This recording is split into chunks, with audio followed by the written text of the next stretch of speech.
ترمذی کی صحیح حدیث ہے ترمذی کی. عبداللہ بن عمر رضی اللہ عنہما بڑے سنت کے پابند تھے. یہ کسی شخص نے ان کو سلام کروایا کہ تم جا رہے ہو تو سلام کہتا رہنا ابن عمر کو میرا. وہ صاحب پہنچے, انہوں نے کہا کہ یا عبداللہ فلاں آدمی نے آپ کو سلام کہا ہے. عبداللہ بن عمر رضی اللہ عنہ نے کہا کہ اچھا یہ وہی صحابی ہے نا, وہی صحابہ ہے نا یہ جو بدعت نکالتے ہیں دین کے اندر, نئے نئے کام کرتے ہیں اور نئی نئی باتوں کو فروغ دیتے ہیں. کہنا کہ ہاں وہی ہوں گے یہ, مجھے تو خاص پتہ نہیں ہے, آپ کو پتہ ہوگا. کہنا اس سے جا کر کہنا کہ میں اس سے بیزار ہوں اور وہ مجھ سے بیزار رہے اور میں اس کے سلام کا جواب نہیں دوں گا. تو بات بنی نا, بہادری کا کام کیا نا. ایک بدعتی کو سلام کا جواب تک مت دیجیے.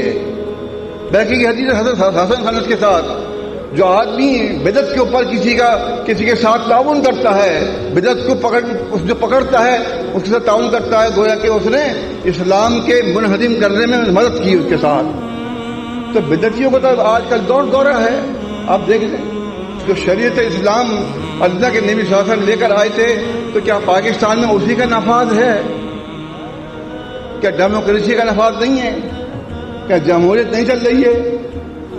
جمہوریت کو اس طرح لیا جاتا ہے جیسے کہ قرآن کی آیت میں لکھا ہوا ہے, حدیث میں لکھا ہوا ہے, یا اللہ رسول نے فرمایا ہے کہ تمہاری پکڑ ہو جائے گی قیامت کے دن, تم نے جمہوریت نہیں مانی. سب جگہ دیکھیں گے آپ, سب کلمہ کو ہیں سارے کے سارے, اور سارے کے سارے شدائی ہیں کس چیز کے؟ جمہوریت کے. اللہ تعالیٰ کا لایا ہوا قانون کو نہیں مانتے, کھلا نہیں مانتے. آپ کیا سمجھتے ہیں اللہ ان کو چھوڑ دے گا؟ یہ شریعت سازی ہے. انہوں نے پارلیمنٹ, مقننہ, سب چیزیں الگ بنائی ہیں کافروں نے. ان کے انتخاب کا طریقہ کار اپنا نکالا ہوا ہے, جو اللہ رسول نے بتایا وہ نہیں ہے, اس کا تو دور سے بھی واسطہ نہیں ہے. تو پھر آپ کس واسطے کہتے ہیں کہ جی کلمہ پڑھنے والا جنت میں جائے گا؟ یہ سب کلمہ گوئی کی بات تو میں کر رہا ہوں بھائی. میرا خطاب جو ہے, میرا مطلب کیا, میرا خطاب کیا, اللہ کے نبی صلی اللہ علیہ وسلم کا خطاب جو ہے وہ اپنی امت سے ہے, اور یہ سارے لوگ اپنے آپ کو امت سے مانتے ہیں.